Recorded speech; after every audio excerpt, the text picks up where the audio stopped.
Welcome back. Sorry. Seth, To the welcome back, Seth. Imperfect Podcast for Imperfect Parenting. Ben, take it away. Imperfect Podcast.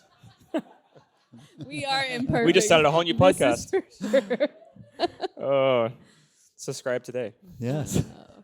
Welcome back to the Imperfect Parenting Podcast. Podcast. It's good to be here. And Seth is here again. I'm here.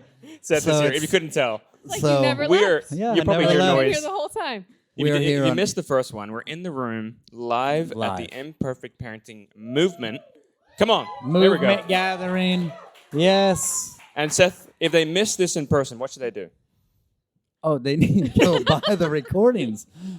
You need to buy the recordings. Right now, we have some of the best speakers on earth, true. wrecking heads, touching hearts, Come on, it's and been so laying good. out paths for healthy families and transforming the planet, because whole healthy families are going to change the world. So we're doing it, and if you missed it, that's a bummer for you. Fortunately, we recorded it for you, and I don't know how much it's going to cost, but you need to get Millions. it. You need to figure it out and get it. We're not and paying then Seth more to next say time this. He when just we loves do this. this, you need to come here live and in person, because all these people get to ask us questions, and we're going to answer them right, for them that's right it. now in episode 2 live. But first, before we do that, Thank you're you. that getting to 5 see. minutes You're long? getting to see We us just in wasted real 5 life. minutes. I This is so us. appreciate your patience with us.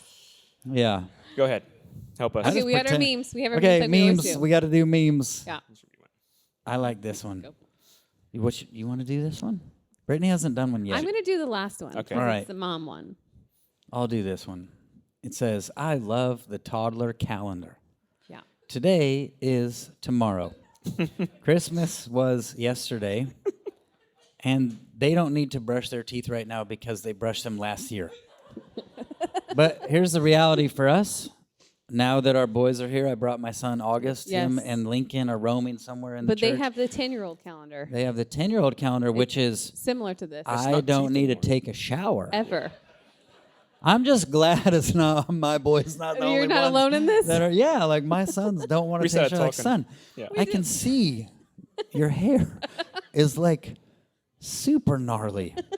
Lincoln just recently, and he was in the room. We love you, son. We had this. We all men experience this, Lincoln. But he's gonna go take a shower because his hair is all messed up. He's trying to fix it, and he says, "Do I have to wash my body?" Yeah, his hair was messed up. He Yeah, said, you "What do I should. do?" You said, "Take a shower." Yeah. He just wanted to get his hair wet Yeah, so he could fix fix it. his hair. He didn't Yeah. want to Do I wash have to wash his my body? Yeah. Well, this is probably your first shower in how long? Yes. Yeah. You The need other to thing wash he your did body. not very long ago is I said, buddy, when's the last shower you took? He goes, I got in the pool yesterday. That wasn't My the boy. question that I don't- asked you. That's my boy. I asked you a So different proud. question. My other favorite thing, though, that happens is, he has Taekwondo 3 nights a week, and the boy is Sweaty. got a silk, and so his cheeks get really rosy. This is what happens when I Super work red. out. As red as It's- your shirt. It is real. It's a real problem. I don't know what it is. The Cherokee in me, I'm not sure, but it's my dad. I blame my dad. My brother and I are really bad. Levi gets it. So big rosy cheeks. I mean, I can't hide that I did any form of exercise. It's just, hey, how are you? Yeah, it's going to be an hour before my face is normal. So Lincoln's the same way. So he gets sweaty, and now he's starting to get smelly. But instead of showering, as he goes to bed and takes off his shirt and his pants and he's getting ready for bed, he realizes the odor in which is coming from his own body. And he's like, oh, this is so unpleasant. What should I do before I go to bed? I'm going to spray myself with Axe deodorant And then go to bed. and then go to bed. 'cause Boys. I don't Genius. want, Absolute that's genius. one way to do it. Boys. It's, yeah. August Remember- doesn't really smell yet, so that's Okay, good. Good for you. Yeah, That's for nice for now. you. Yeah. Yeah, Brittany- it's definitely it's an issue. We need to answer questions. Oh, I know. Okay. Go next to one. our next meme. This one's Okay, great. this is texting between mom friends. Mom number 1, I'm done. I'm selling the kids on eBay. Mom number 2, don't be crazy. You made them. Go on Etsy. Yeah, put those kids on Etsy. You Handmade. You handmade. From scratch, Oh boy, with care. With care no comment. and love. Until they put Sharpie on my couch. awesome. So it's real. All right, we're gonna jump into questions. Yep. Are you okay? Mm-hmm. Good. All right, who wants to go first? I'll read this first one. How We about have that? several new ones that just showed up on here. They're just, people are like, oh, they're really going to answer questions? Yes. I told you for 2 days. After all the shower and everything, we're getting to But if you're questions not finally. here, you don't get to ask them. So get here next year. Sorry, Ben. Go. That's it. Get the recording. Yeah. Here we go. What advice could be offered in how best to co-parent with former spouse whose views shifted 180 degrees? So you're co-parenting and you have a very different culture or viewpoint. Do we want to hit the bottom, the sub questions? Like, how do you maintain honor for the other parent while continuing to raise kids with foundational values and beliefs in faith, education? Sounds like political views, vaccinations, and abortions have all come into play Yeah, you should read that. in this. So it's a very intense, I should read that, I did read that. It's a very intense co-parenting scenario here. What advice would you give to how to best co-parent with spouse whose views are totally opposite? I think you have to make sure you lead with honor. Because if you lead with bitterness, resentment, and pain, then you're going to put your kids in a situation of they've got to choose. And you don't want to put your kids in that position. So I think leading with honor, so don't speak poorly about your ex. I think that's one thing I would be paying attention to. How are you talking about their father or their mother? Because that's never going to change. So if you speak poorly about this person that they are always going to love, they're going to be really confused. And you're going to actually probably lose momentum in the connection and influence that you want because they feel scared to have an emotion of love or value for this other person because you don't have it. Wow. So you got to manage yourself on that one first if you want to see it. Yeah, absolutely. This feels like it plays into a little bit what we talked about in the first episode, live at Imperfect Parenting Movement. You should get the recording. I'm just trying to be like Seth when I grow up. We were talking about light versus darkness and this fear almost. We're leading from fear that I'm afraid that what the Lord's put in me and the culture we're building together is not strong enough to fight against something out there, be it school, be it the co-parenting person. And I think the only thing we can control is what we are in charge of and the garden that God's given us to tend to. So Which doing a is- good job with that garden in front of me, Yeah. which is my culture that I can control, that I can actually build up and raise these children the way I want them to. So when they go somewhere else, I've had the first mention. Yeah. I've had the opportunity to actually pour into them and build this heart-to-heart connection. So that influence piece we're talking about. Yeah. I think at some point, too, we need to trust the seeds that have been planted to grow. We need to trust that there's been a lot of seeds there probably before, and Good. they like to grow themselves. No. It's good. Yeah, I think it's again, your home is your culture. And so make sure that when they walk in that door, you're setting it. You're protecting it. You're advocating for it. That's your ground. You're not responsible for out there, and you'll drive yourself crazy if you try and control it. Yeah. And that's what gets you distracted from your own culture is I got to play the what if game. I got to play I got to protect them game. I got to play the game where I'm dodging the possible maybe bullets that I don't actually know. And so I lose sight of my own culture. The only thing that I can control is this environment. And that's the seed you're talking about. So don't get distracted. Otherwise, you get sucked into Totally. the other culture. The drama. Don't do it. Take my hoops off. Don't do it. I'm just kidding. I'll leave them on. I don't know what that meant. Take your I hoops just like off. that you laughed. That's nice, Brittney. I don't, take your hoops off. Thank He you. was there at the event when it happened. I know. Hold my hoops. Hold my hoops. You want me to pick the next question? I'll just Yes. go with the next one. I like this. How do you all courageously share so generously without feeling too vulnerable and open to the public? How do you create healthy boundaries for yourselves with people who feel drawn to you through your stories, take care of yourself without rejecting those who are in need of ministry? Come on. Are you going to go first? Sure. I think part of what we value is, I think vulnerability is just a part of it. Like, we want to be honest and we want to be real and we want to let you in on our lives. You know, one of the things that changed me more than anything else that Bill Johnson ever said was, he said, I don't study to teach. I study to become, and then I pour myself out. And I think that's been something that we're not here just telling you things. We're trying to pour out our lives. We're trying to pour out ourselves. We're trying to be honest. We're trying to be real. Like, what else is there other than to be honest and real and let you in on it? I think it helps as well. Like, to me, it helps. Like, I like when I know someone else has been through something. You know, like, it's good for me to hear your kid doesn't take a shower either. Like, that's good. I need to know that. You know, when I told you years ago, our daughter is biting, what do we do? You're like, my kid bit too. Like, oh, good, that helps me. Yeah. Like, everyone, I think it helps to know we're not alone. We're in the same boat. So, to me, there's no other way other than to let people in and be vulnerable. But then at the same time, like, I mean, we had this in Reading. I had this in Reading definitely more than other places where, like, you couldn't go to the grocery store in Reading without people recognizing you, talking to you.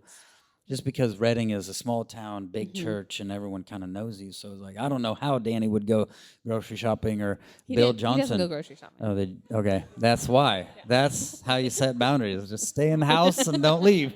Mom go goes to the shopping. pool and order your groceries from the pool. That's it. Hot tub grocery delivery. Okay, that's needed awesome. That. Now I know how to do this. Good to learn. But now I live in a bigger city, and so I don't have to worry so much about that. But in Reading, there was times where people would just show up at the grocery store, like, and so there was times I had to say, like, hey, I need to put my daughter in the car seat and go home. I need to take my kid home. Check me out on Sunday. You're not coming with me. Pray for you then, or I can pray quick and then I got to go. But I think sometimes you just got to learn it. You gotta realize sometimes, like, whoa, hey, oh, that didn't work. That wasn't good. I feel spent. I feel fried, or I felt like I gave that person too much and my family was neglected. I think sometimes you do kind of got to learn the hard way, and then you go, oh, I'm gonna do something different next time. I know that's how it's been for me, is to go.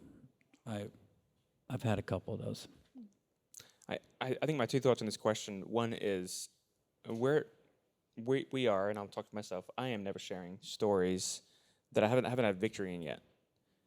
Because I think I have done that before. I'm sharing stuff that I'm still working through, and it's not helpful for me mostly, or for anyone else. So I'm waiting till the Lord gives me a measure of victory in that area. So I'm actually giving you something that I've battled and won. But the second piece is, I feel like Danny's probably said this in the vicinity of me at least 1,000 times, but a couple of years ago I got it finally. But he said something like, no one's going to care about your resources, your time, your energy more than you are. Yeah. And that's anywhere. That could be at the gym. That could be at gymnastics, at church, wherever you go. No one's going to care about that or protect it as much as you do. And so just that awareness of me, and it finally clicked, like, oh, this is how I protect us and protect our culture, our family, and communicate to my kids that you're the most important thing. So we are available for people, and we love to pour out and love people. But when I realize the line's here, this person in front of me is not going to protect that. That's my job. Yeah. And I think I used to wait for people to protect it with me, and they just keep crossing it. Mm-hmm. Oh, that's mine. Yeah. Brittney's always been super good at this.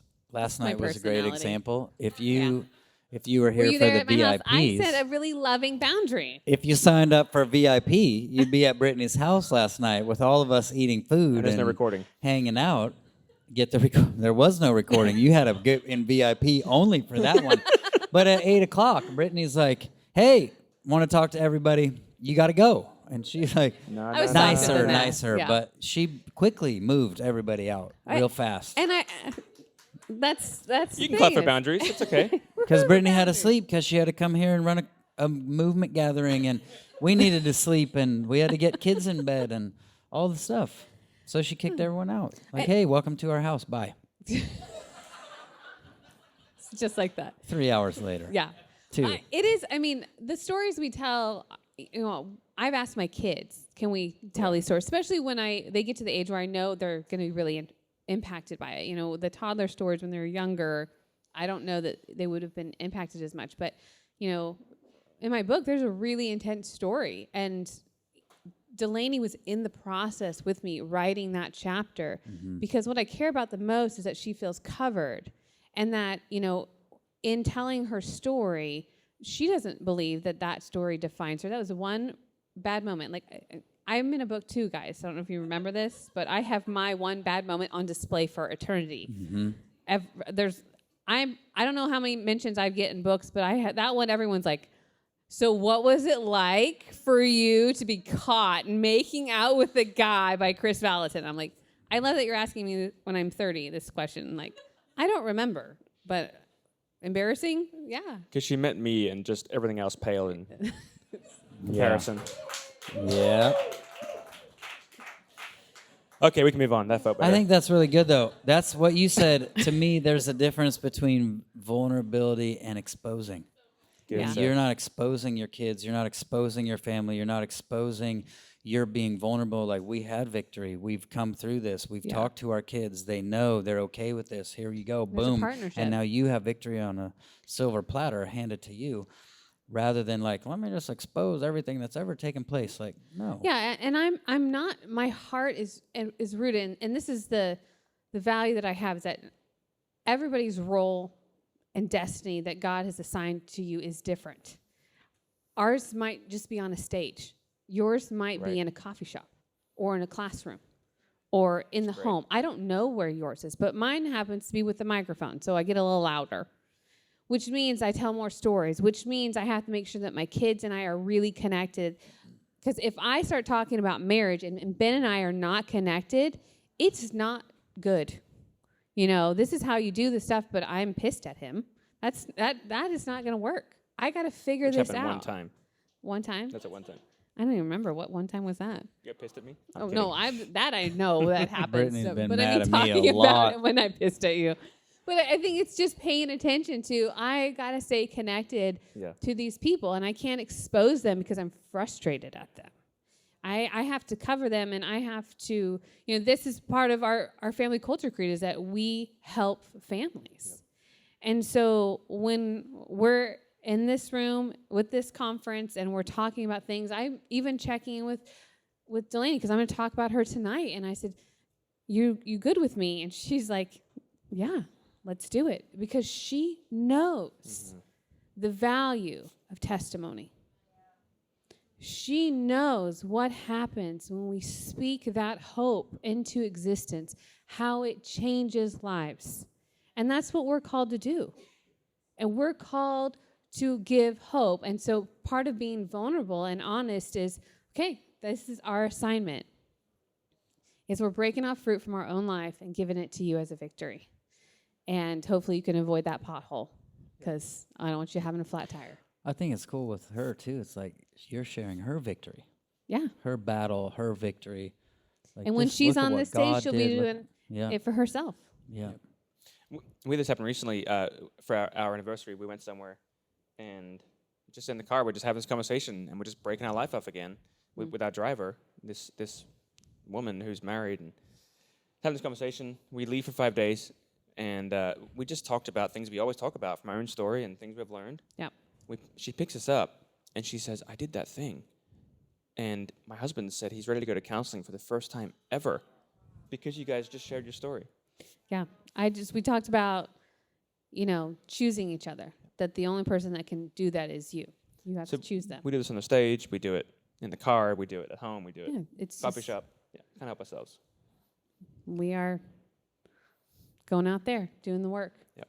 And that's what we're supposed to be doing. Not just on the stage, in the car, in the back seat, sharing with the driver, and her life's getting changed too. Vulnerability matters. What else is there? What else is there? We should switch gears to the next question fast. Last one. Since we talked about connection, can you technically define connection, and what are its pathways?